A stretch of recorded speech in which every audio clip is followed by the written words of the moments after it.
बहुत लंबा काम करता है।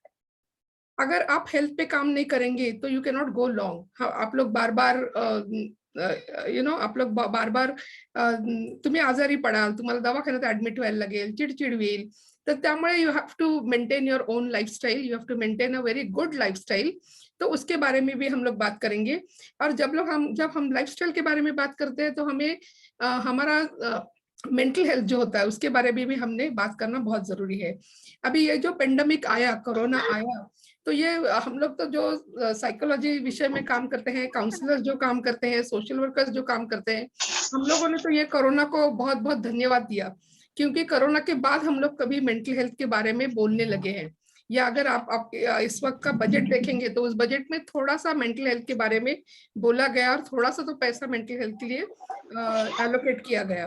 तो हम लोग ये तीन बातों के बारे में बोलेंगे और उसके बाद कुछ प्रश्न उत्तर होंगे तो उसके बारे में भी बोलेंगे. अभी जब हम ये उम्र में होते हैं तो ये उम्र जो होती है, ये उम्र में बहुत से अट्रैक्शंस होते हैं और हम लोग बहुत जल्दी इन्फ्लुएंस हो जाते हैं किसी बात से. हम कोई फिल्म स्टार देखेंगे तो हमको फिल्म स्टार के जैसे होना होता है. या किसी भी हम लोग बोलते हैं वाईट सवय या जो भी हॅबिट होती है, बॅड हॅबिट, उसके भी त्याच्यात सुद्धा आपण पटकन तिथं इन्व्हॉल्व होण्याची शक्यता असते. त्यामुळे हे वय जसं रंगबिरंगी असतं, हे वय जसं फुलपाखरासारखं असतं, तसंच या वयात आपण थोडंसं जबाबदार होणं सुद्धा खूप गरजेचं असतं. आता 15-16 वर्षाची मुलं जर मला ऐकत असतील, तो कल ही हमने वैलेंटाइन डे सेलिब्रेट किया, यू नो. और फिल्मों में हम लोग देखते हैं कि कैसा वैलेंटाइन डे होता है, लड़की को लड़का रोज देता है. हम लोग तो कॉलेज में थे तो कभी हमको किसी को फ्रेंड्स होना है तो वो व्हाइट रोज देता था, किसी को प्यार जताना है तो रेड रोज देता था. तो ऐसा कुछ चलता था तभी भी. तो ये प्रेम जो भावना है ये कुछ आज या कल या 10 साल में आई हुई भावना नहीं है, 500 हजारों साल पहले की ये भावना है. लेकिन ये जो प्रेम भावना है इसमें आकर्षण क्या है, मोह क्या है, या ये प्रेम में रिस्पॉन्सिबिलिटी है क्या, ये भी हमने सोचना बहुत जरूरी है. और सबसे महत्व की बात मैं ये बोलूंगी as a counsellor, as a mother, मैं माँ भी हूँ तो मैं ये स्पेसिफिकली बच्चों से बात करते हुए बोलती हूँ कि प्यार करने की भी उम्र होती है, प्यार में पढ़ने की भी कुछ उम्र होती है. और अगर ये सही उम्र होगी तो आप बहुत दूर तक अपने करियर में जा सकते हैं. क्योंकि आप सब लोग कम्युनिटी में काम करते हैं, सब लोग कम्युनिटी में रहते हैं. जो शादियां अच्छी चलती है, जो प्यार रिस्पॉन्सिबिलिटी से निभाया जाता है, वो लोग जिंदगी में अच्छी तरह से आगे उभर कर आते हैं किंवा त्यांना फुलाला एक चांगलं घर मिळतं किंवा एक चांगलं कुटुंब मिळतं. तो अगर आपको कुछ बड़ा बनना है, डॉक्टर होना है, इंजीनियर होना है, सोशल वर्कर होना है, so you need to have a very very good partner. Life partner जो होता है वो बहुत अच्छा होना बहुत जरूरी है. तो ये उम्र में थोड़ा सा हम लोग ख्याल रखेंगे, अरे ये प्यार भी, हम लोग दोस्ती तक जा सकते हैं. You can be very good friends. और मैं तो ये हर बार कहती हूँ कि हमारा बच्चा जो है उसकी फ्रेंड सर्कल बहुत अच्छी होनी चाहिए.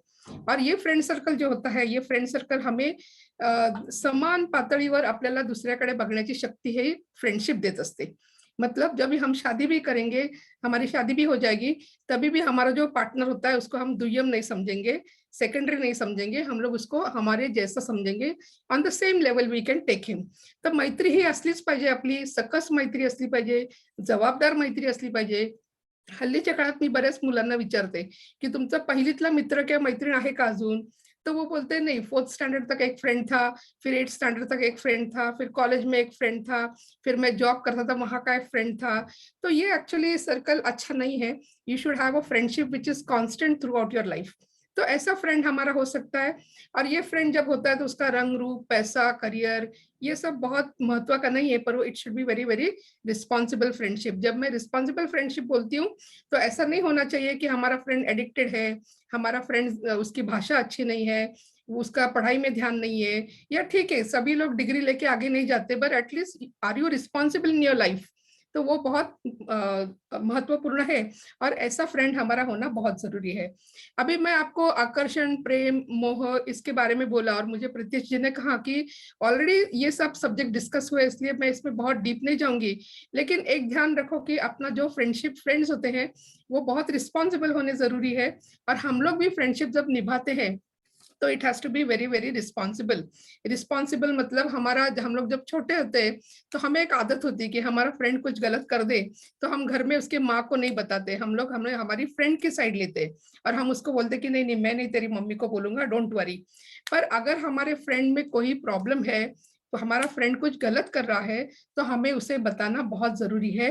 क्योंकि जब इस उम्र में तुम कुछ गलती करते हो, वो गलती माफ हो जाती है किसी की वजह से, या वो गलती निकल के नहीं आती, तो तुम्हारा धाड़स बढ़ जाता है कि ठीक है मैंने आज गलती की ना, डजंट मैटर, कल 2 गलतियां करूंगा, परसों 3 गलतियां करूंगा, और इससे हमारा आत्मविश्वास बढ़ जाता है। तो जब भी ऐसा कुछ हमारी जिंदगी में हो, हमारे फ्रेंड्स की जिंदगी में हो, it is always good you talk to somebody. शायद आपके पेरेंट्स होंगे, शायद आपके टीचर्स होंगे, शायद CYDA के कुछ भैया या दीदी होंगे, तो उनके साथ हमने बोल के ये क्या हुआ, ये कैसे हुआ, इसके बारे में चर्चा करना बहुत जरूरी है। इसलिए मैंने कहा कि this age is very very responsible age होता है ये जिंदगी का। और इस एज से अच्छी तरह तुम लोग उभर के बाहर आओगे, अच्छी तरह से एजुकेट होके बाहर आओगे, अच्छी तरह से ट्रेंड होके बाहर आओगे। ये सब बुकिश नहीं होता है, ये जिंदगी जीवन व्यवहार बोलते हैं हम उसको, उससे भी अच्छी तरह उभर कर आओगे, you can go long way in your life. ठीक है, पैसा कितना कमाया, that is not very important, पर हाउ कितने मूल्य लेके आप जिए, कितने वैल्यूज लेकर आप जिए, that is very important. End end of the day ये वैल्यूज जो होती है, ये values they make lot of difference in your life. अभी हम लोग थोड़ा सा डेली रूटीन के बारे में बोलेंगे। हमारा जो डेली रूटीन होता है वो बहुत अच्छा होना बहुत जरूरी है। नॉर्मली हमारे यहाँ जब काउंसलिंग के लिए बच्चे आते हैं या आपके जैसे स्टूडेंट्स आते हैं या कोई भी आता है, तो सबसे पहले हम उनको पूछते हैं कि हाउ इज योर डेली रूटीन, आपका डेली रूटीन कैसे है। और जो 99% ऐसा होता है कि जो लोग काउंसलिंग के लिए आते हैं या कुछ प्रॉब्लम लेके आते हैं, वो हमको बताते कि नहीं मैं रात को बहुत देर तक सोता नहीं हूँ, मुझे नींद ही नहीं आती, फिर मैं सिनेमा देखता हूँ, फिर कभी 2-3 बजे मैं सो जाता हूँ, फिर सवेरे मैं 10 बजे उठता हूँ। तो तभी हमको ध्यान में आ जाता है कि something is wrong with his mind, और कुछ तो उसको प्रॉब्लम है, और जिसकी वजह से ये सब उसका इम्पैक्ट हो रहा है।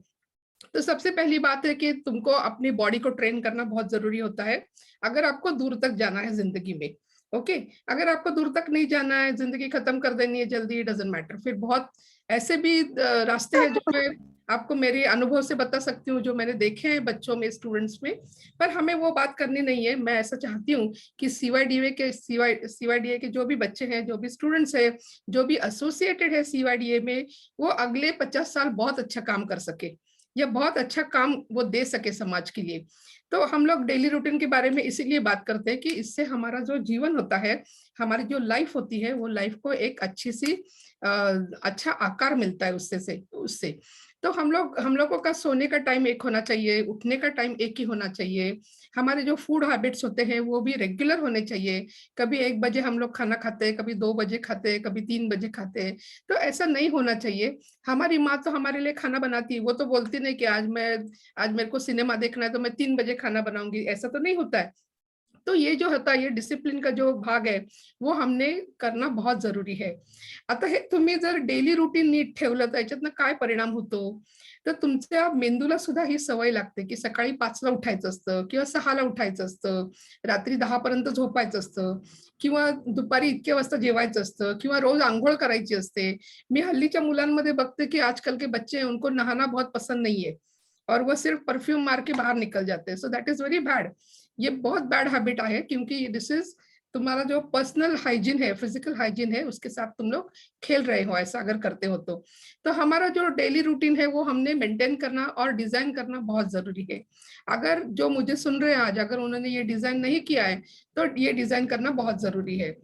अगर एक बार हम लोग ये डिजाइन कर देंगे तो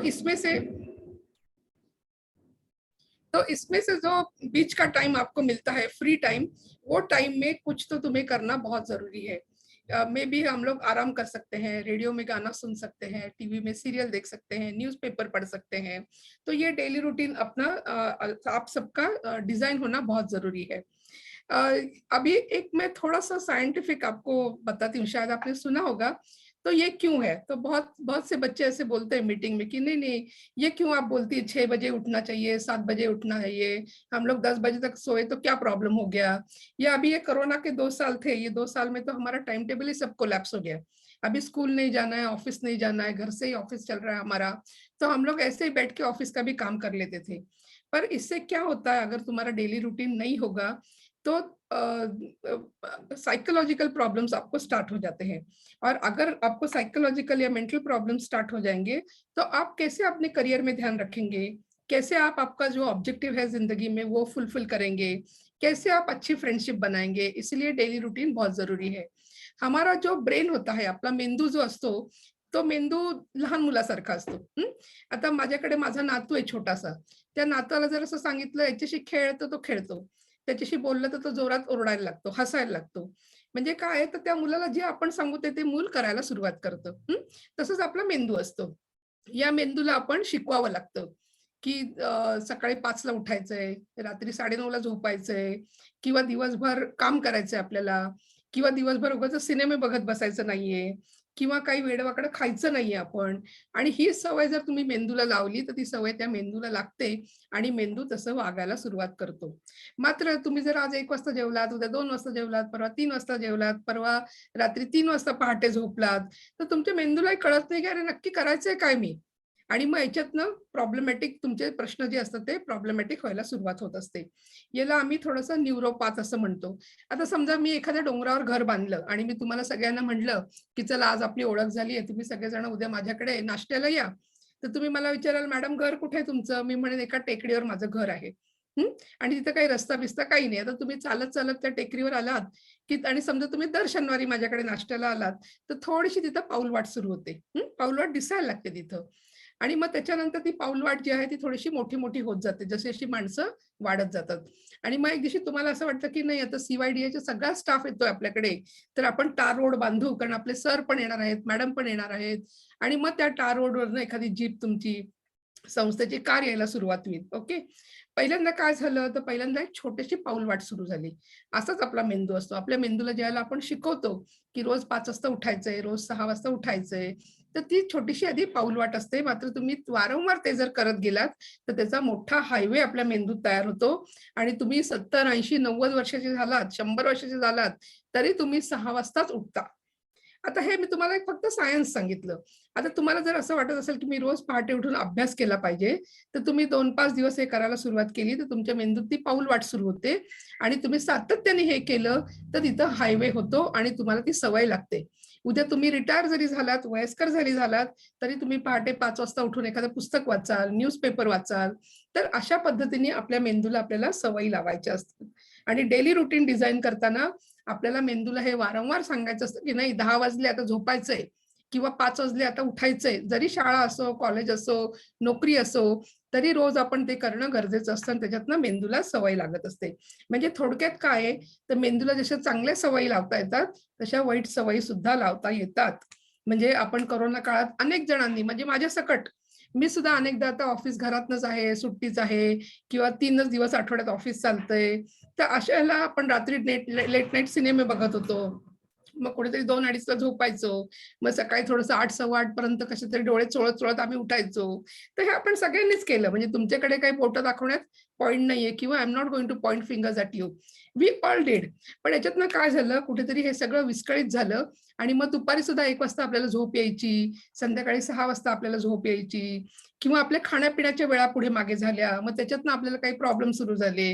तर हे आपलं सगळं बिघडल्यामुळे त्या मेंदूला सुद्धा कळलं नाही, की अरे ही बाई 28-29 वर्ष ऑफिसला जात होती. सकाळी 7ला ऑफिसला जायची आणि आता 8-8 वाजेपर्यंत उठत नाही. असा तो मेंदू सुद्धा कुठेतरी गोंधळून गेलेला होता. त्यामुळे आपलं डेली रुटीन जे आहे, हे डेली रुटीन या वयात जर आपण चांगल्या पद्धतीने तयार केलं, तर पुढे आपण या डेली रुटीनच्यामुळे मानसिकरित्या सुद्धा आपण स्ट्राँग राहतो. आपलं आरोग्य अबाधित राहतं. शारीरिकरित्या तर नक्कीच राहतं. आणि त्याच्यातनं तुम्हाला चांगल्या सवयी सुद्धा त्यातनं इन्कल्केट होत जातात. तर हे डेली रुटीन आपण सगळ्यांनी ठरवणं गरजेचं आहे. ज्या विद्यार्थ्यांना किंवा ज्या स्टुडंट्सला असं ठरवता येत नाहीये, त्यांनी वही पेन घेऊन ठरवलं तरी हरकत नाही.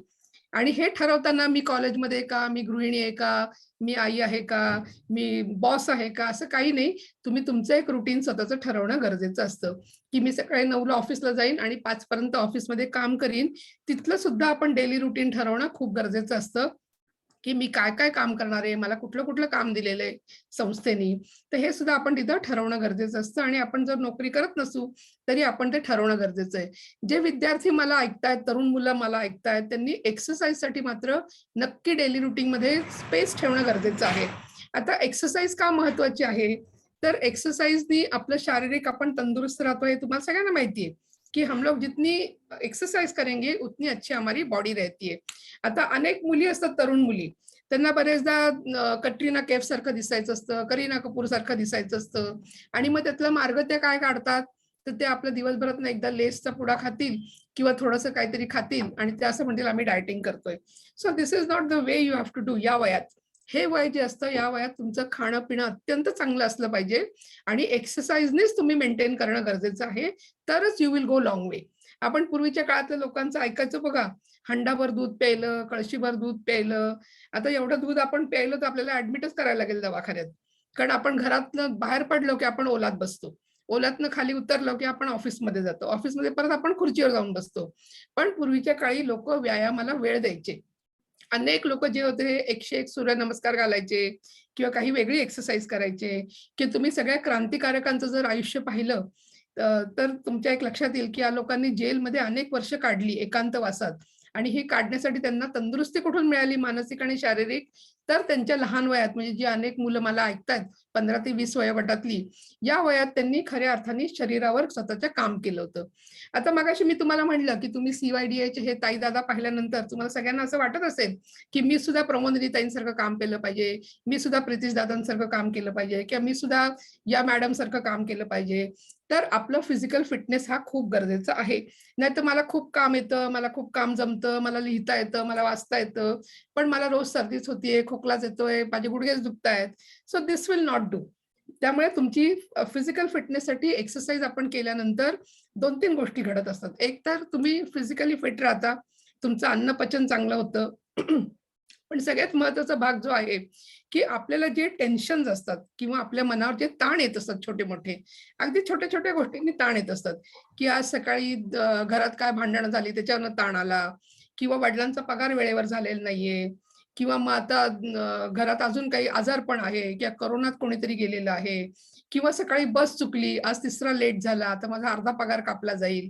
म्हणजे अनेक प्रश्न असतात किंवा विद्यार्थ्यांसमोर असे प्रश्न असतात, की फी भरली गेली नाहीये कोरोनामुळे. तर हे छोटे-छोटे ताण जे असतात, या ताणांवर काम करण्यासाठी सुद्धा आपल्याला आपण तयार होणं गरजेचं असतं. आता या जगाच्या पाठीवर कोणी असं नाहीये, की ज्याला ताण नाही, अडचणी नाही, आव्हानं नाही, असं कोणी नाही.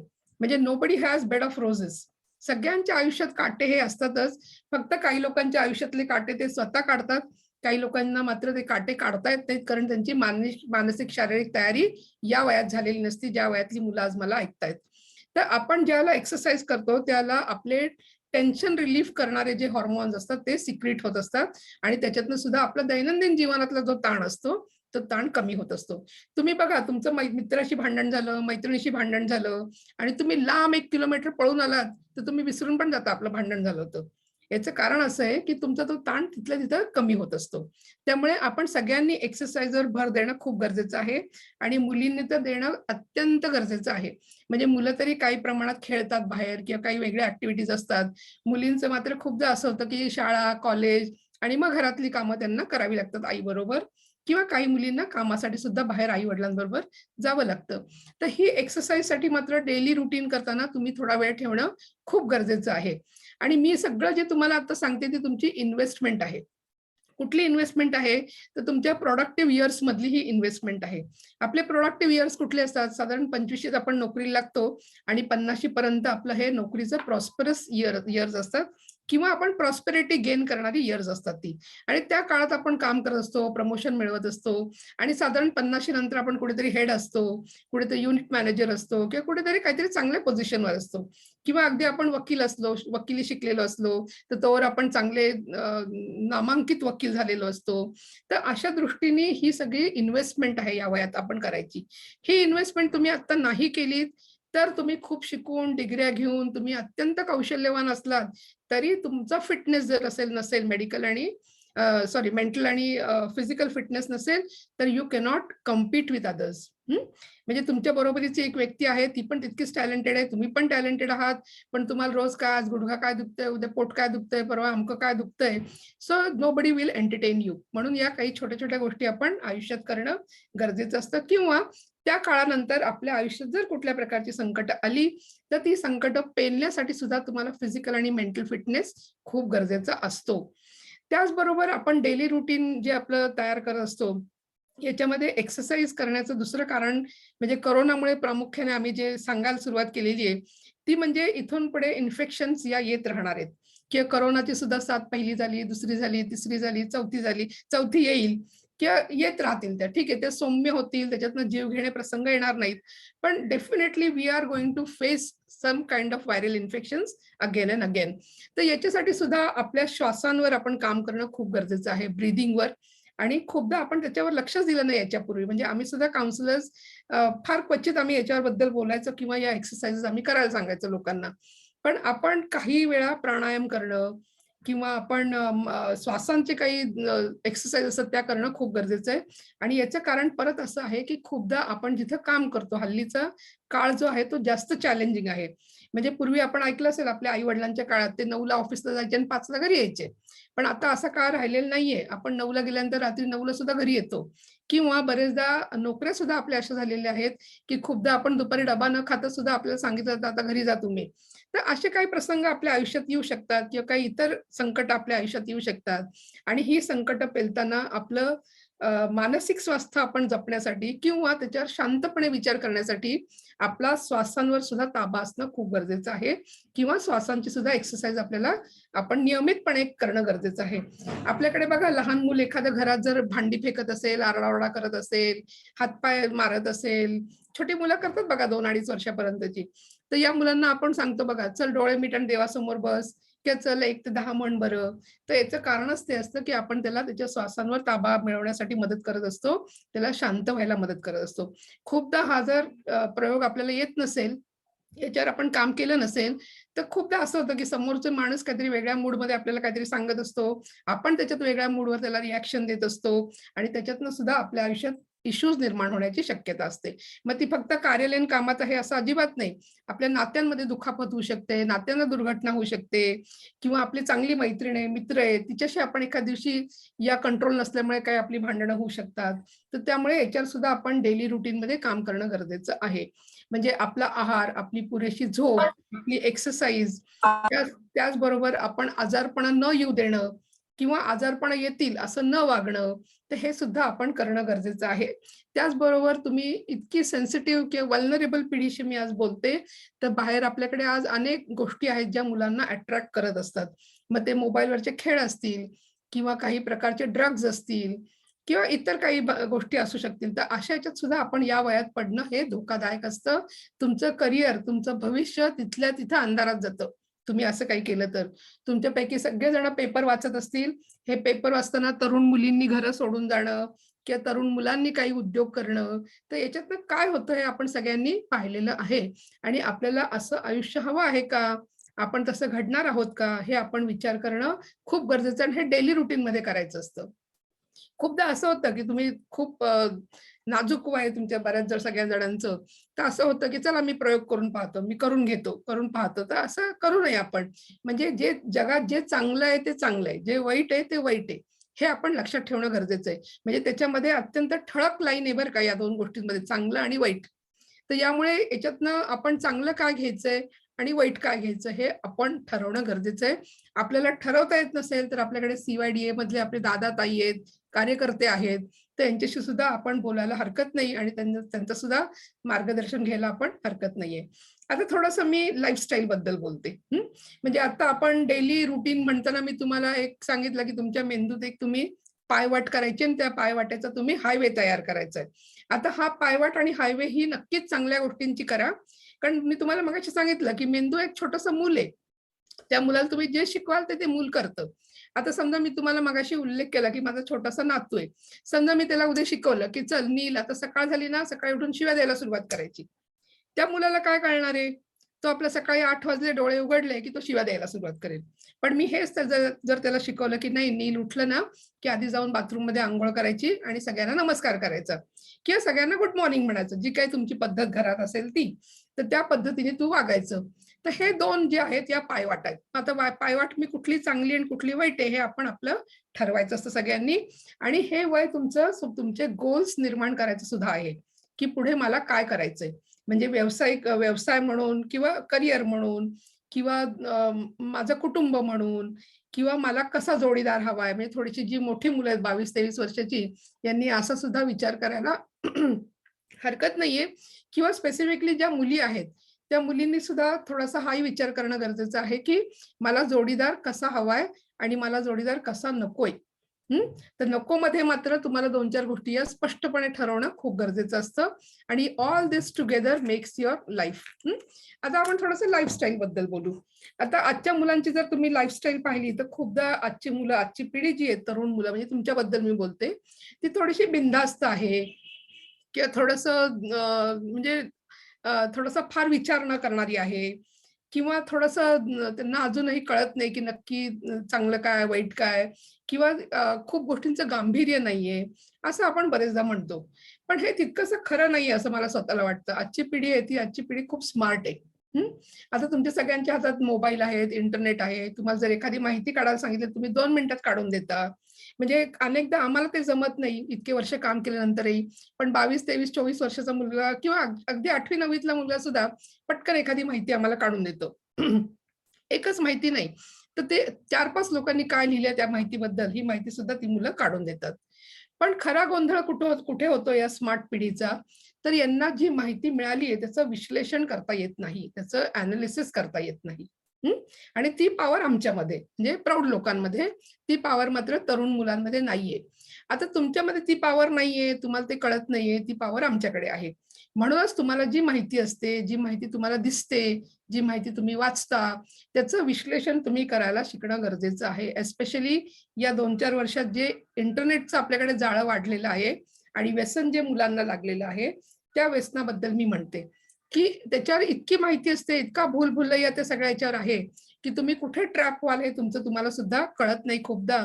आणि म्हणून आपली जी लाईफस्टाईल आहे या वयातली, त्या लाईफस्टाईलला थोडंसं गांभीर्याने आपण बघणं खूप गरजेचं आहे. तसं नाही बघितलं आणि तुम्ही जर त्याचं विश्लेषण केलं नाही कुठल्याही घटनेचं तुमच्या आयुष्यातल्या, तर ती घटना तुमच्या अंगावर येण्याची शक्यता असते. तुम्हाला मी एक छोटंसं उदाहरण मुद्दाम सांगते, की आपल्याकडे मला वाटतं 2-3 महिन्यापूर्वी एका मुलीची घटना स्टेशनवर घडली होती, रेल्वे स्टेशनवर. आणि ती तिच्या मित्राला भेटायला आली. मग कोणी रिक्षावाल्यांनी ती घेऊन गेले तिला. मग ती अनेक ठिकाणी फिरली. शेवटी ती कोणाला तरी सापडली आणि ती पोलिसांच्या हातात आली.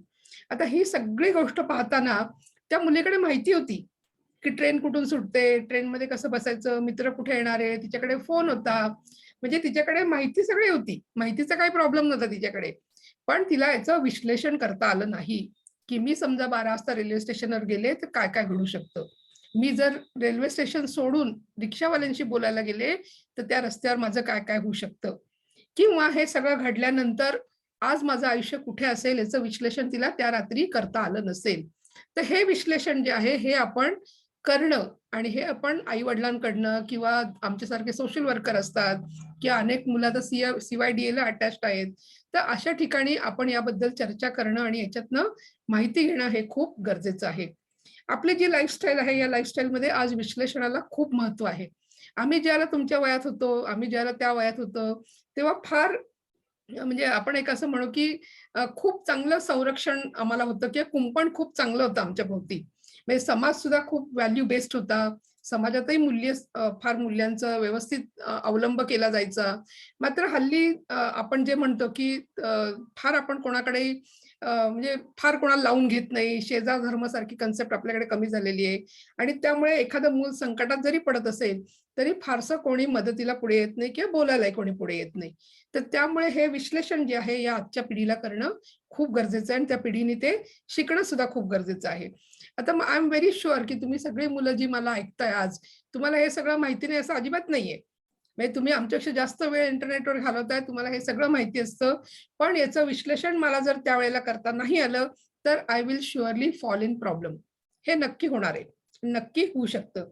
त्यामुळे आपला मित्रपरिवार, आपण कोणाबरोबर आहोत, आपण कोणाशी मैत्री करतोय किंवा आपली लाईफस्टाईल जी आहे ती लाईफस्टाईल मगाशी मी जे म्हणलं, की वाईटाकडे तर जाणारी नाहीये ना. आता चांगलं वाईट खरं हे फार खूप जनरलाइज टर्म आहे किंवा तुम्ही असं म्हणाल, मी ज्याला चांगलं म्हणते त्याला तुम्ही वाईट म्हणाल. तर मी याचं सोप्पं तुम्हाला एक अजून डेफिनेशन सांगते, चांगलं आणि वाईटचं काय असतं. म्हणजे what is the difference between good and bad. Good is that will not hurt you आणि bad is which will always hurt you. Hurt you म्हणजे कुठल्याही बाबतीत तुम्हाला ते त्रासदायक होऊ शकतं. मग ते तुमच्या कौटुंबिक जीवनासाठी होऊ शकतं, व्यावसायिक जीवनासाठी होऊ शकतं, शैक्षणिक जीवनासाठी होऊ शकतं, तुमच्या मित्रपरिवारात त्याच्यातनं काही वाईट गोष्टी घडू शकतात. तर हे आपण मात्र लक्षात ठेवणं गरजेचं आहे. आपल्या सगळ्यांच्या म्हणजे आपलं जे मन असतं, आपल्या सगळ्यांकडे 2 प्रकारची मनं असतात. एक म्हणजे आपलं कॉन्शियस माइंड असतं आणि एक म्हणजे अनकॉन्शियस माइंड असतं. हं. किंवा आपण असं म्हणतो बघा, की नाही, नाही मला असं वाटलं, मला इंट्युशन झालं, की हे असंच होणार आहे. तर हे इंट्युशन जे असतं ना, हे आपण जागृत ठेवणं खूप गरजेचं आहे. आणि हे जर जागृत ठेवलं, तर तुम्हाला मिळालेली माहिती, पाहिलेले प्रसंग, घडलेल्या घटना याचं विश्लेषण तुम्हाला चांगल्या पद्धतीने करता येतं. आपल्याकडे आम्ही स्त्रिया नेहमी असं म्हणतो, की आम्हाला 7th सेन्स असते. म्हणजे स्पर्शाची, हे पण तुम्ही ऐकलं असेल सगळ्यांनी किंवा आम्हाला साधारण माणूस लक्षात येतो आमच्या शेजारी बसलेला. तर ही जी सेन्स आहे, म्हणजे मुलींच्या बाबतीत मी हे बोलते, की मुलींनी ही सेन्स जी आहे, ही अजिबात मारून टाकायची नाहीये. ही कुठेतरी आपल्याला कपाटात बंद करायची नाहीये, तर ही आपल्याला सदैव जागरूक ठेवायची आहे. आणि ही जर आपण जागरूक ठेवली सेन्स, मुलींनी काय, मुलांनी काय, आपल्या आयुष्यातल्या अनेक प्रसंगांना आपण चांगल्या पद्धतीने तोंड आपल्याला देता येतं किंवा विश्लेषण आपल्याला करता येत असतं. मगाशी मी जे तुम्हाला म्हणलं, की या तरुण पिढीकडे खूप मोठं माहितीचं भांडार आहे. हं. ही माहिती कशी वापरायची हे सुद्धा बऱ्यापैकी मुलांना बऱ्यापैकी माहिती असतं. बऱ्यापैकी कळतं त्यांना. मात्र ही माहिती वापरताना कुठेही अतिशयोक्ती, अति आत्मविश्वास हा सुद्धा खूप घातक ठरू शकतो किंवा याच्यातनं सुद्धा तुम्हाला काही प्रश्न येण्याची शक्यता असते आयुष्यात. त्यामुळे तुम्ही याच्यावर सुद्धा काम करणं खूप गरजेचं आहे. आता ज्याला आपण लाईफस्टाईल म्हणतो, त्याला थोडंसं भौतिक लाईफस्टाईलकडे पण येऊ. म्हणजे जे दृश्य स्वरूपात दिसतं आपल्याला, की आपण कपडे कसे वापरतोय, आपल्या खिशात पैसे किती आहेत, आपण पैसे कशावर उडवतोय. आता खूपदा असं होतं, की अनेक घरांमधनं मुलांना बऱ्यापैकी पॉकेट मनी दिला जातो, बऱ्यापैकी पैसे दिले जातात आणि हे पैसे जे असतात, या पैशाचा विनियोग कुठे होतोय हे सुद्धा त्या मुलांना कळलं पाहिजे. खूपदा कुटुंबातनं काय होतं, की याच्याबद्दल बोललं जात नाही. म्हणजे त्यांच्या काही वेगळी कारणं असतील. आई वेगळीकडे बिझी असेल, वडील वेगळीकडे बिझी असतील किंवा दुर्लक्ष होत असेल त्यातनं. पण मुलांनी हे शिकणं गरजेचं आहे, की माझ्या खिशात जो पैसा आहे, तो मी कसा वापरणार आहे. आणि हा पैसा जर वापरायची चुकीची सवय आपल्याला या वयात लागली, तर मात्र पुढे आपण लाखो रुपये दिवसाला जरी कमवले, तरी त्या पैशाचा आपल्याला काहीही उपयोग होत नाही किंवा उपयोग करून घेता येत नाही. त्यामुळे आपल्याला अर्थभान असणं गरजेचं आहे. अर्थभान म्हणजे आपल्याला जो पैसा मिळतो, त्या पैशाचा विनियोग आपल्याला करता आला पाहिजे आणि तो सुद्धा याच वयात आपण केला पाहिजे. आता आम्ही जेव्हा लहान होतो, त्याला पॉकेट मनी वगैरे असला काही प्रकार नसायचा. म्हणजे हल्ली तरी बऱ्यापैकी मुलांना मिळतो. पण त्या काळात हा पॉकेट मनी प्रकार नसायचा आणि त्याला आमच्या ज्या गरजा असायच्या त्या आम्हाला सांगायला लागायच्या, किंवा या माझ्या गरजा आहेत, मला या गरजा पुरवा.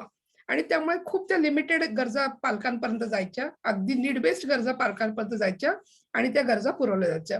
आज मात्र इतकं सगळं ओपन आहे, म्हणजे माझ्याकडे समजा ₹150 ₹200 असतील, तर मी कुठेही पटकन जाऊन सँडल घेऊ शकते, एखादं लिपस्टिक घेऊ शकते, बांगड्या घेऊ शकते किंवा मुलं ते हातात काय घालतात ना, हातात घालतात, सलमान खान सारखा निळा तो खडा घालतात. तर असं काही मिळू शकतं.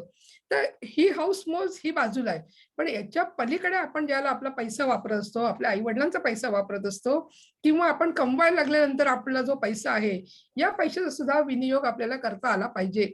म्हणजे जसं मी तुम्हाला डेली रुटीन म्हटलं ना, की मी 6:00ला उठीन, 7:00ला अंघोळ करीन, 7 ते 8 म्हणजे इतर काही करीन, त्याच्या आधी एक्सरसाइज करीन. तसंच मला जर महिन्याला ₹200 मिळणार, ₹20,000 मिळणार असतील, तर मी त्याचा विनियोग कसा करायचा हे सुद्धा मी ठरवणं गरजेचं आहे. ही लाईफस्टाईल आहे. या लाईफस्टाईलमध्ये आपल्याला अर्थभान ठेवलं पाहिजे, आरोग्यभान ठेवलं पाहिजे. मगाशी मुलींबद्दल तर स्पेसिफिक बोलले, की मुली काय आणि मुलं काय? तुम्हाला जर लाँग वे जायचं असेल, तर तुम्हाला तुमच्या आरोग्याकडे लक्ष द्यावंच लागतं आणि आरोग्य म्हटल्यानंतर तुमचा आहार, तुमची एक्सरसाइज, तुमचा झोप, तुमचं आजारपण काही असेल त्याच्यावर तुम्हाला काम करणं गरजेचं असतं आणि तुमचा मेंटल वेलनेस. आता खूप मुलं जी असतात या वयात चिडचिडी असतात, रागीट असतात. मला अजून आठवतं मी एकदा सेंट मिरासच्या ब्रिजवरनं चालले होते. टू व्हीलरवर होते मी आणि एक कॉलेजचा मुलगा माझ्या मागनं आला. मी मध्यम स्पीडमध्ये होते. तो मुलगा माझ्या मागनं आला आणि त्यांनी जोरात त्याच्या डोक्यावरची हेल्मेट काढली आणि ती आपटली रस्त्यावर. म्हणजे मी थोडक्यात वाचले, नाहीतर त्याची हेल्मेट माझ्या गाडीखाली येऊन मी पडले असते. पण नंतर मला म्हणजे त्या क्षणाला मला त्या मुलाचं हसूही आलं आणि भीती वाटली माझी, की मी पडते की काय गाडीवरनं खाली. पण नंतर मी विचार केला, की काय राग असेल या मुलाच्या मनात? म्हणजे त्याला जर शक्य असतं त्याची गर्लफ्रेंड मागे असती तिलाच धरून त्यांनी आपटलं असतं बहुतेक. पण ती नव्हती म्हणून त्यांनी डोक्यावरची हेल्मेट आपटली की काय असं मला वाटायला लागलं किंवा ज्याच्याबद्दलही त्याला राग असेल तो. पण हा जो प्रचंड राग आहे याच्यावर सुद्धा आपल्याला काम करता आलं पाहिजे याच वयात. आपला राग असेल, चिडचिड असेल किंवा खूप मुलांचं बोलण्यात निगेटिव्हिटी असते प्रचंड. म्हणजे आपण समजा मित्र-मैत्रिणी एकत्र चहा पित असलो आणि एकदम पाऊस आला, तर एखादी मित्र किंवा मैत्रीण म्हणते, की "नाही, नाही, मग आता बहुतेक पूर येईल, आता बहुतेक पुणं वाहून जाईल किंवा असं होईल, तसं होईल." तर हे निगेटिव्ह वाक्य जी असतात, ही वाक्य आपण सुद्धा आपल्या मित्र-मैत्रिणींना सांगणं गरजेचं असतं, की ही वापरू नकोस आणि आपल्या जर असं वागण्यात जर असं असेल, तर आपण सुद्धा त्याच्यावर काम करणं गरजेचं असतं. कारण जी व्यक्ती निगेटिव्ह विचार करत असते, ती फारसं पॉझिटिव्हिटीकडे जाऊ शकत नाही किंवा त्या व्यक्तीच्या आयुष्यात आलेले आनंद सुद्धा ती व्यक्ती उपभोगू शकत नाही. मग तिला सतत भीती असते. समजा एखाद्या निगेटिव्ह व्यक्तीला नोकरी चांगली मिळाली, तरी ती असं म्हणते, की "नाही, माझी नोकरी जाईल का? मग मला काम जमेल का? मग मी लेटच आले तर?" हे असे काहीतरी प्रश्न त्या लोकांच्या मनात असतात आणि they cannot contribute to the best त्यांच्या सर्व्हिसमध्ये. तर ही निगेटिव्हिटी जी आहे, ही सुद्धा आपल्या मनात जर असेल, तर ही आपण कमी करणं खूप गरजेचं आहे. मी तुम्हाला थोडंसं याच्या मागचं शास्त्र सांगते. आपण ज्याला निगेटिव्ह बोलत असते एखादी व्यक्ती, त्याला ती फक्त 25% बोलत असते. 75% त्या व्यक्तीच्या मनात त्याबद्दल विचार चाललेला असतो, जो व्हिच इज अगेन निगेटिव्ह. म्हणून निगेटिव्हिटी वाईट असते. म्हणजे समजा मी आता इथं बसले आणि मी असं म्हणलं, की "नाही, नाही, तरुण मुलं काय बेकार आहेत. ते काय अर्थच नाही त्या मुलांमध्ये. काही करत नाहीत ते, आई-वडिलांचं करत नाहीत. कशाला मला लेक्चरला बोलवलं. मला काही तरुण मुलांशी बोलायचं कारण नाहीये. युजलेस मुलं असतात." मी जर हे बोलले, तर हे फक्त 25% असतं. उरलेलं 75% माझ्या मनात आहे. म्हणजे एखादी व्यक्ती जर निगेटिव्हिटी ओकत असेल, तर आपण त्या व्यक्तीला ते समजवणं किंवा आपण स्वतः सुद्धा त्याच्यावर लक्ष ठेवणं, की मी निगेटिव्ह बोलत नाहीये ना. कारण पॉझिटिव्ह बोलण्यातनं सुद्धा अनेक लोकांनी अनेक गोष्टी आयुष्यात साध्य केलेल्या आपण पाहत असतो. आपण एखाद्याला बस स्टॉपवर उभे असतो सगळेजण आणि बसच येत नाही आणि आपला पेपर असतो 11 वाजता आणि मग एखादी मैत्रीण म्हणते, "येईल गं, काळजी करू नका, येईल गं, काळजी करू नका." आपण तोवर काय करू, पुढची बस येईपर्यंत एकदा फॉर्म्युले पाठ करून घेऊ सगळे. See that girl is very positive. ती तुम्हाला त्या मूडमध्ये ठेवतीये, उलट तुमच्याकडनं ती रिव्हिजन करून घेतीये आणि बस येईलच. किंवा त्या मुलीकडे एक मार्ग असतो, नाहीच बस आली, तर आपण तिघी-तिघी रिक्षा करून जाऊ. म्हणजे जी मंडळी पॉझिटिव्ह असतात, सकारात्मक असतात, त्यांच्याकडे त्या प्रश्नांवरची उत्तरं सुद्धा कुठेतरी तयार होत असतात. आणि आपल्याला जर सामाजिक काम करायचं असेल, आपल्याला जर लाँग वे आयुष्यात जायचं असेल, तर आपल्याकडे पॉझिटिव्हिटी असणं गरजेचं आहे आणि this should be part of your lifestyle. म्हणजे तुम्हाला पाहिल्याबरोबर समोरच्यानी माणसाने म्हणलं पाहिजे, की "अरे स्मिताताई ना, पॉझिटिव्ह बाई आहे एकदम. काही घेऊन जा त्यांच्याकडे, ते 2 मिनिटात आपले प्रश्न सोडवतात." आता खरंच मी प्रश्न सोडवलेले असतात का? तर नाही. पण मी त्यांना पॉझिटिव्ह वेनी काहीतरी सांगत असते आणि त्यातनं ते त्यांची उत्तरं शोधत असतात. खूपदा आपल्याकडे उत्तरं असतात. फक्त आपल्याला कोणीतरी मदत करायची असते ते सोडवण्यासाठी. तर आपल्या लाईफस्टाईलमध्ये ही सकारात्मकता किंवा ही पॉझिटिव्हिटी जी आहे, ती सुद्धा आयुष्यात असणं खूप गरजेचं आहे. म्हणजे आपल्या स्टाईलमध्ये अर्थभान असलं पाहिजे, आरोग्यभान असलं पाहिजे. त्याचबरोबर आपल्याला आपल्या स्वतःवर काम करण्याची गरज वाटत राहणं गरजेचं आहे. आता स्वतःवर काम करणं म्हणजे मी आता 54 वर्षाची झाले, मला काय आता काम करायची गरज नाही.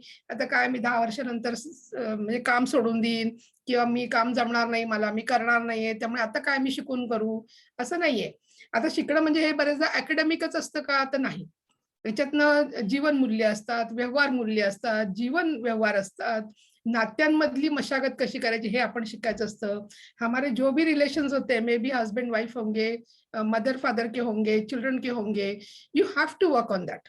आणि डे टू डे बेसिसवर तुम्हाला ते काम करायला लागतं. मगाशी मी तुम्हाला डेली रूटीन बद्दल जेव्हा बोलले, त्या डेली रूटीनमध्ये संवाद सुद्धा खूप महत्वाचा असतो. म्हणजे कम्युनिकेशन स्किल्स. तुम्हाला तुमच्या घरच्यांशी संवाद साधता आला पाहिजे. तुम्हाला तुमच्या घरच्यांना तुमचे प्रश्न सांगता आला पाहिजे. तुमचा आनंद सांगता आला पाहिजे आणि खूपदा आपल्याकडे हा संवादच होत नाही. आपण बोलतच नाही. आपली आई आपल्याला फक्त विचारते, "कॉलेजला गेलास का? अभ्यास केला का? डबा खाल्ला का?" विषय संपला. आपले वडील रात्री येऊन विचारतात, "रोज कॉलेजला जातोयस ना? अभ्यास करतोयस ना? पास होतोयस ना?" तिथं विषय संपला. आपण सुद्धा वडिलांना असं सांगतो, की "नाही बाबा, मला फी भरायची आहे, बूट आणायचे आहेत, शर्ट आणायचा आहे." संवाद संपला.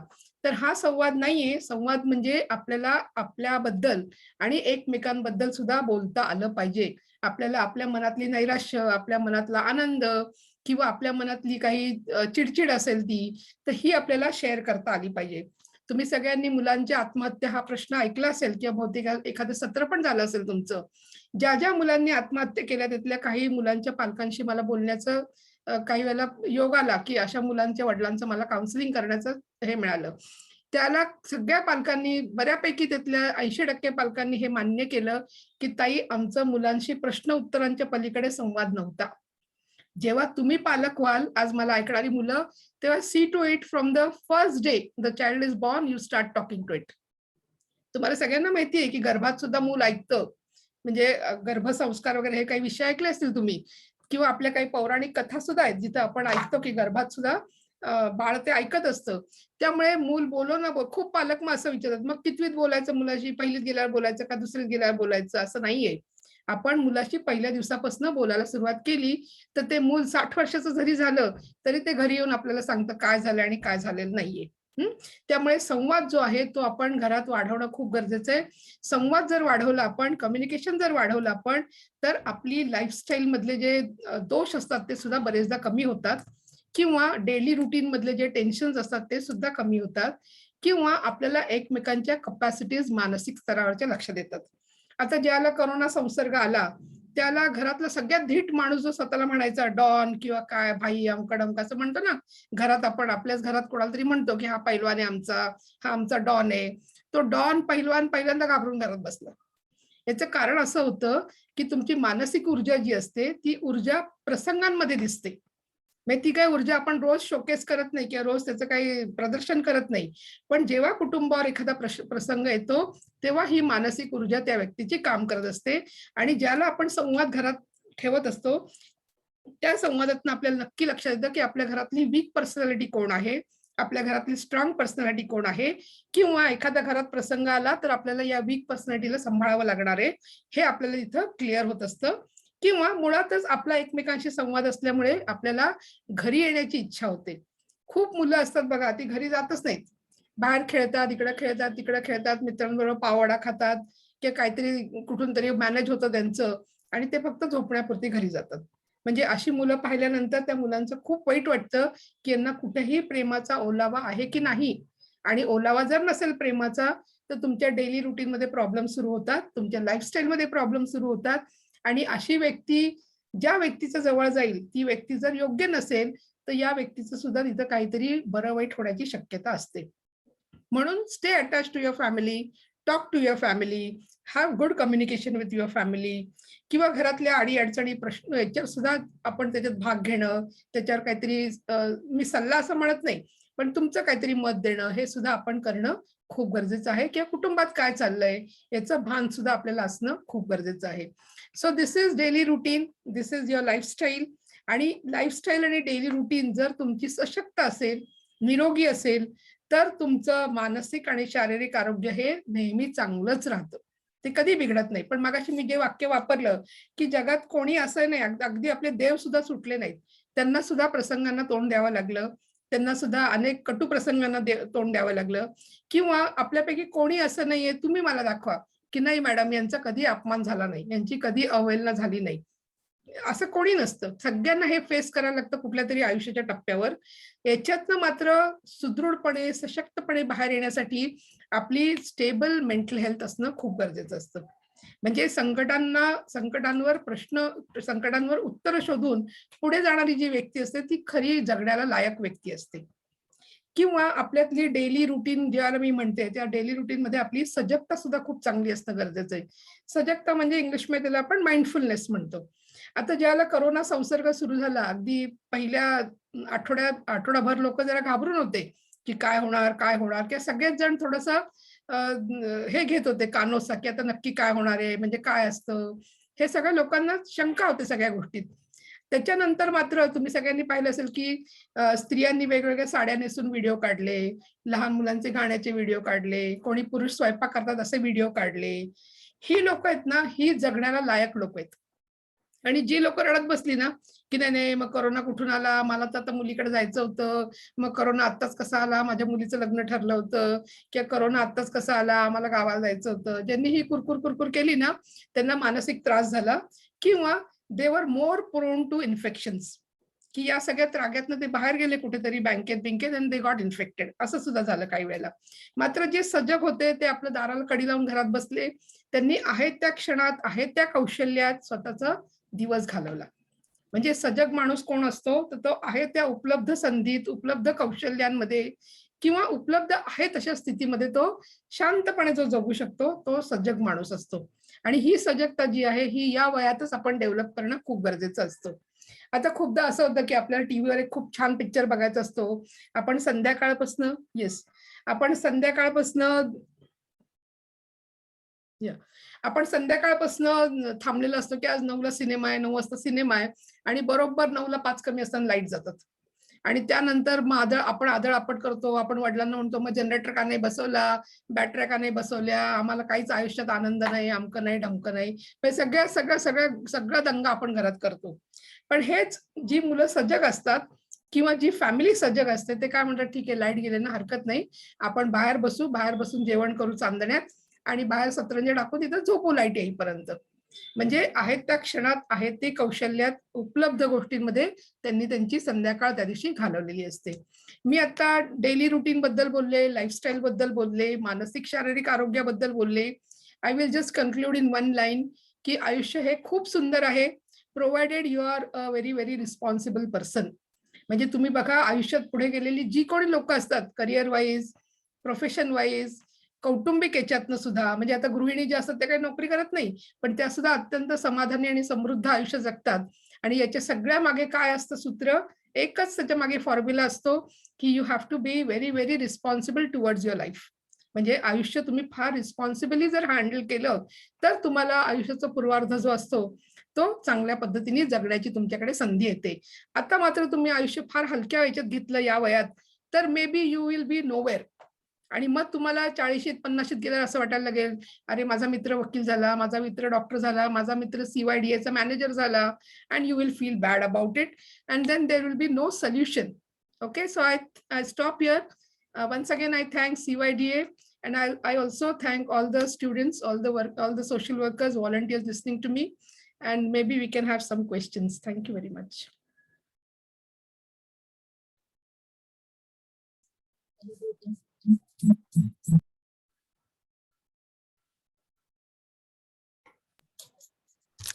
Thank you so much.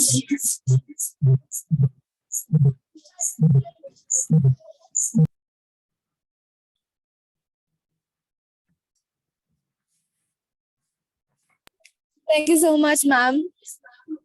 कोणाला काही क्वेश्चन असेल तर प्लीज क्वेश्चन करा.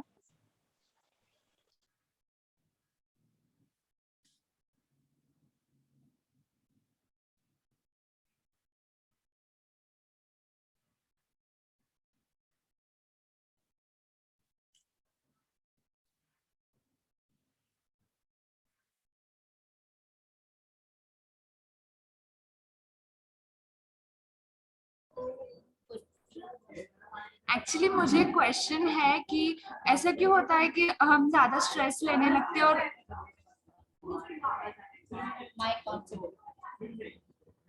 आपको आवाज आ रही है? यस हाँ मैं सुन रही हूँ, बोलिए. मेरा ये क्वेश्चन है कि ऐसा क्यों होता है कि हमें स्ट्रेस ज्यादा होने लगता है, स्पेशली इस एज में हम एक ही चीज ना बार बार सोचने लगते हैं, और जब तक उस चीज का परफेक्ट सोल्यूशन नहीं निकल जाता है ना, हम वही बार बार सोचने लगते हैं, मतलब हर दिन वही चलता रहता है. से अगर आपको स्ट्रेस आता है किसी बात से, तो आप first thing you have to identify whether it is a created trace है, मतलब खरा ट्रेस आहे का उगाचच काल्पनिक ट्रेस आहे.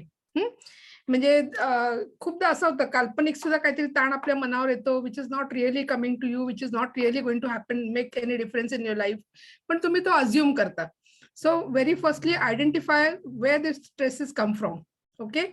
Then identify whether it is a real stress or it is an imaginary stress.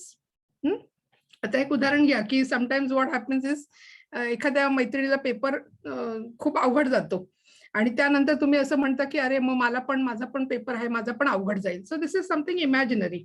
You still have to face the exams. Okay. आणि याच्यातला दुसरा भाग असा असतो की एक तर इमॅजिनरी आणि रिअल म्हटल्यानंतर समजा रिअल स्ट्रेस असेल तर तुम्ही you can talk to somebody. maybe somebody else can help you out in identifying what actually is causing stress. आता खूपदा हा स्ट्रेस कसा असतो, असाही असेल की मी कॉलेजपर्यंत कशी पोहोचीन, असाही असू शकतो मी अभ्यासच केलेला नाहीये, असाही असू शकतो मला कमी मार्क पडले तर पुढच्या ऍडमिशनचं काय होईल. तर हा जो स्ट्रेस असतो, हा स्ट्रेस आपण कधी घ्यायचा असतो हे सुद्धा आपल्याला शिकणं गरजेचं असतं. आता अजून तर मी अभ्यासच करते, उद्या माझा पेपर आहे, पेपरचा निकाल महिन्याभराने लागणार आहे. So still what I have to do, म्हणजे आता माझ्याकडे अजून 24 तास आहेत अभ्यास करायला. So instead of having stress now I can spend that 24 hours in studying and preparing myself. Okay. म्हणजे स्ट्रेस कुठे घ्यायचा हे सुद्धा आपल्याला कळलं पाहिजे आणि आपण त्या त्या पिरियडमध्ये तो स्ट्रेस घेणं गरजेचं आहे. किंवा मी असं म्हणेन की आपण आपल्या जे प्रॉब्लेम असतात, जे स्ट्रेस क्रिएट करतात, ते तुकड्या तुकड्यात आपल्याला पाहता आलं पाहिजे. आता मी जर तुम्हाला उद्या म्हणलं किंवा मला उद्या जायचंय मुंबईला आणि माझ्याकडे गाडी नाहीये, तर मला उद्या जायचंय ना, I still have some time in between. I can arrange for a vehicle, I can hire a vehicle, काहीतरी मी करू शकते. तर आत्तापासून मी जर ट्रेसमध्ये गेले तर मी व्हेकल कसं हायर करायचं ते मला जमणार नाही, ते मला सुचणार नाही. Instead if I divert my concentration towards from where I can get my vehicle, may be I can ask माझ्या एखाद्या मैत्रिणीला मी म्हणू शकते तुझी कार दे, किंवा मे बी मला माहिती आहे एखादी ट्रॅव्हल एजन्सी आमच्या कॉलनीत आहे, तिला सांगू शकते गाडी पाठवा. Okay. So look at your stress in parts, don't look it as whole. Thank you. और किसको सवाल है?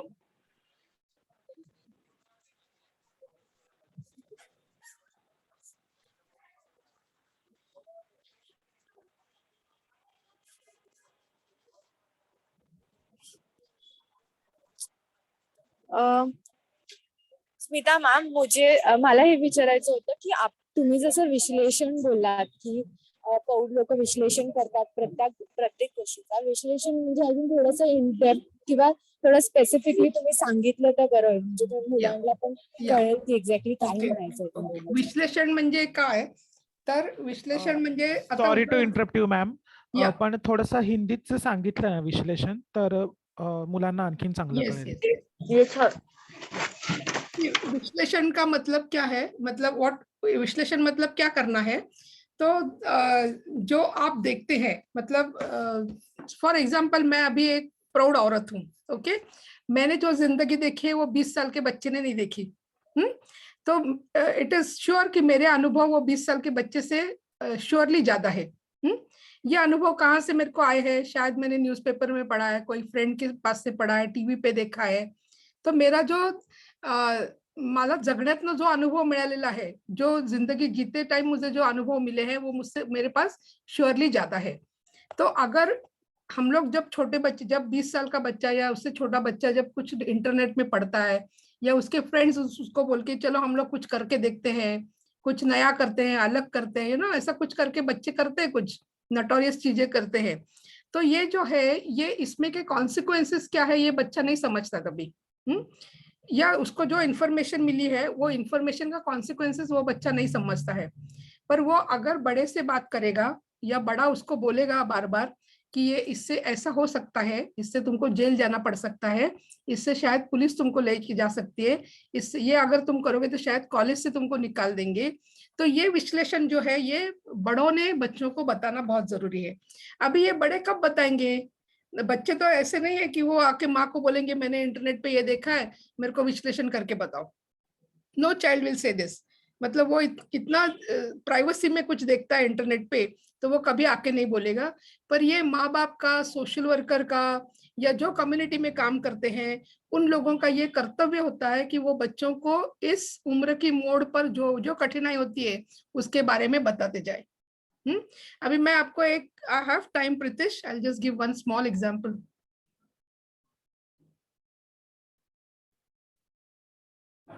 यस यस यस या प्लीज। मैंने हम लोग जब मास्टर्स करते हैं सोशल वर्क में तो हमको फील्ड वर्क के लिए कहीं जाना पड़ता है कोई संस्थाओं में। तो मैं एक इंस्टीट्यूशनल केयर वाली संस्था में जाती थी जहाँ पे जो बच्चों ने कुछ क्राइम किया है उनको पुलिस वहाँ उस संस्था में रखते थे। तो उधर मेरे को 4 बच्चे ऐसे मिले थे जो बच्चों ने गैंग रेप किया था। और वो बच्चे थे 15 साल से छोटे, और गैंग रेप भी उन्होंने उससे वैसे छोटी लड़की के साथ ही किया था। जब वो बच्चों से मैं बात कर रही थी तो मैंने उनको पूछा कि अरे तुमने ये क्यों किया, तुम लोग कितने छोटे बच्चे हो, और अभी देखो तुम्हारा स्कूल छूट गया, सब छूट गया। तो उसके बाद उसमें से पहले तो वो लड़के मेरे को बोले नहीं नहीं हमने कुछ नहीं किया दीदी, हम अच्छे बच्चे हैं, ऐसा कुछ कुछ बोल रहे थे। पर दैट वाज श्योर वो लोग जुवेनाइल कोर्ट से ही आए थे वहां पे। तो वो मेरे को ऐसे ही घुमा रहे थे, मेरे को बता रहे थे कि नहीं नहीं हमने कुछ नहीं किया, हम बहुत अच्छे बच्चे हैं। तो फिर मैंने एक एक बच्चे को लेके बात करना शुरू किया। तो एक एक बच्चे को लेकर बात करने के बाद ऐसा ध्यान में आया कि जो पहला बच्चा मुझसे बात कर रहा था वो बोला मेरे को बहुत डर था ये सब करने के लिए, पर हमने वो कहाँ वीडियो देखा था या कुछ देखा था या कुछ उसने बताया, और मेरे को तो बहुत बहुत डर लग रहा था, लेकिन ये 3 मेरे साथ आ गए तो फिर हम सबका डर भाग गया और हम सबने मिलके ये एक्ट किया था। तो ये जो है ये कितना इनोसेंटली हुआ था, ये जो गिल्ट उन्होंने किया था, ये जो गुनाह उन्होंने किया था। तो ये उनको सिर्फ इसमें क्या मालूम था वीडियो में से कि ऐसा कुछ हो सकता है, लड़की को लेकर ऐसा कुछ कर सकते हैं, पर इसका कॉन्सिक्वेंस क्या होगा ये मालूम नहीं था उन लड़कों को। इसी का मतलब ये है कि आप इस उम्र के लोगों को बहुत इंफॉर्मेशन मिल रही है, विजुअली मिल रही है, ऑडियो मिल रहा है, सब मिल रहा है, पर इसका कॉन्सिक्वेंस मालूम नहीं है। इसलिए हम लोग जो सोशल वर्कर्स हैं, काउंसलर्स हैं, हेल्थ वर्कर्स हैं, या इवन कम्युनिटी के जो बड़े बच्चे हैं जो 20-25 साल के हो गए हैं, थोड़ा सेटल हो गए हैं, उन्होंने भी इन बच्चों को इसका विश्लेषण बताना बहुत जरूरी है कि अगर तुम ऐसा करोगे तो जिंदगी में ऐसा होगा। देखो हम लोग जब छोटे थे तो हमारे पेरेंट्स हमको बोलते थे तुम पढ़ाई नहीं करोगे तो फेल हो जाओगे, फेल हो जाओगे तो तुम्हें कंस्ट्रक्शन के वर्क में जाके वहां पे काम करना पड़ेगा। तो ऐसा वो बोलेंगे तो हम लोग डर जाते थे कि नहीं नहीं मैं कैसे जाके वहां पे वाळू उचलू आणि विटा उचलू, मी कसं काय काम करू तिथं। तो ये कुछ जो विश्लेषण है ये त्या पिढीला त्याच्या वरच्या पिढीने सांगत राहणं खूप गरजेचं आहे। आणि मला असं वाटतं की आजचं सगळ्यात मोठं आव्हान जर काही असेल, सबसे बड़ा चैलेंज जो होगा बच्चों के सामने वो है आपको इसका मतलब समझाना, या उसका लीगल एंगल समझाना, या उसको सोशल एंगल समझाना, या साइकोलॉजिकल एंगल समझाना। मैंने आपको वो लड़की का उदाहरण दिया जो ट्रेन से गई और उसको कुछ कुछ हो गया, उसके साथ ऑल मिसहैप्स हो गए, उसका साइकोलॉजिकल जिंदगी कैसी होगी आज, सोशल जिंदगी कैसी होगी उसकी आज, क्यों। या ये बच्चों का मैंने जो उदाहरण दिया, ये 4 बच्चे थे, they lost everything at the age of 15। आता इथून पुढे फार अवघड आहे त्यांच्या आयुष्याला आकार मिळणं, म्हणजे मिळालं तर ते फारच कौतुक आहे, पण फार अवघड आहे। तो इसलिए ये विश्लेषण जो है वो हमारे से जो बड़ी पीढ़ी है, इसलिए मैंने संवाद बोला था, हर फैमिली में ये संवाद होना बहुत जरूरी है। अभी बहुत सी इलिटरेट फैमिलीज होती हैं या अनऑर्गेनाइज सेक्टर में काम करने वाली फैमिलीज होती है, उसमें दारू का बहुत बड़ा प्रश्न होता है, वो अकेली माँ क्या क्या डील करेगी ऐसा एक प्रश्न होता है। इसीलिए हम लोग एनजीओ ऐसी कम्युनिटी में काम करते हैं कि जहाँ पे बच्चों को राइट एजुकेशन नहीं मिलता है, या हम लोग जो बोलते हैं कि जीवन व्यवहार का एजुकेशन नहीं मिलता है। So it is our responsibility as social workers, whatever project we may have in the community, when we see these children we have to talk to them and we have to tell them that what are the consequences. म्हणजे हे विश्लेषण त्यांना आपण करायला शिकवणं गरजेचं आहे। समझ में आई बात? Yes ma'am, thank you so much. अजून कोणाला क्वेश्चन्स असतील तर, नाहीतर आपण हा सेशन, हा वेबिनार इथेच थांबवू शकतो। कोणाला क्वेश्चन आहे अजून? Okay, so Smita ma'am, CYDA कडून खूप खूप धन्यवाद की तुम्ही तुमचा टाइम काढून आमच्या मुलांसाठी सेशन द्यायला आलात। आणि खूप इम्पॉर्टंट आहे लाईफस्टाईल बद्दल बोलणं, कारण का मुलांची लाईफस्टाईल ह्या लॉकडाऊनमुळे एवढी बदललेली आहे, जसं तुम्ही बोललात राईटली, आणि मेंटल हेल्थवर कधीच कुणी बोललं नाहीये। आणि मेंटल हेल्थ म्हणजे टॅबू मानलं जातं, म्हणजे काही नसतं, असं नसतं, काही नसतं असं, तर असं बोललं जातं। पण ह्याच्यावर आपण आता चर्चा करतोय किंवा मुलांना सांगतोय, तर ही जी माहिती तुम्ही सांगितली आहे किंवा तुम्ही जी लाईफस्टाईल बद्दल इन्फॉर्मेशन दिली आहे की आपली हेल्थ केवढी इम्पॉर्टंट असली पाहिजे, स्पेशली आपली फूड स्टाईल आणि एक्सरसाइज. सो हे सगळ्यांसाठीच खूप उपयोगी आहे, रादर आमच्यासाठी पण, कारण की आम्ही वर्किंग आहोत स्टील. त्या सगळ्या गोष्टी खूप इम्पॉर्टंट आहेत, ज्याच्याकडे खूप जास्त इग्नोर होतं. तर थँक्यू सो मच, तुम्ही हे परत सांगून दिलं की ह्या सगळ्या गोष्टी खूप इम्पॉर्टंट आहेत करायला. So once again Smita ma'am, thank you for coming. आणि अशाच खूप गोष्टी आम्ही तुमच्याकडे घेऊन येऊ विषय, आणि आम्ही एक्सपेक्ट करतो की तुम्ही नक्कीच आम्हाला त्या विषयांवर गाईड कराल आणि आमच्या मुलांबरोबर बोलायला तुम्ही नेहमी याल. Thank you so much. Yes, thank you very much. Thanks once again.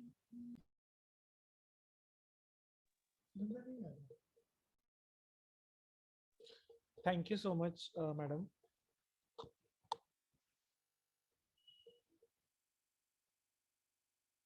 हो.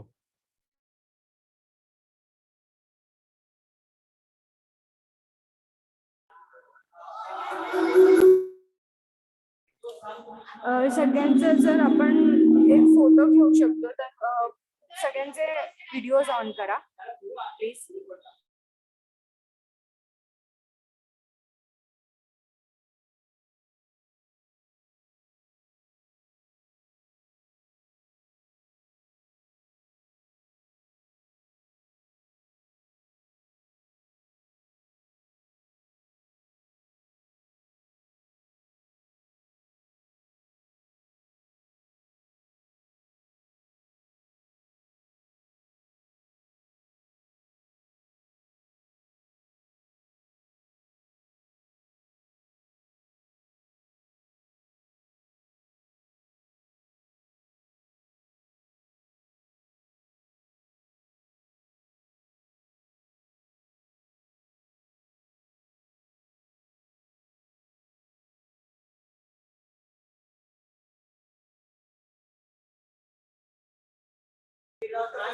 Thank you so much. आणि आपण सगळे आता हा सेशन इथेच संपला मी असं जाहीर करते. Thank you once again.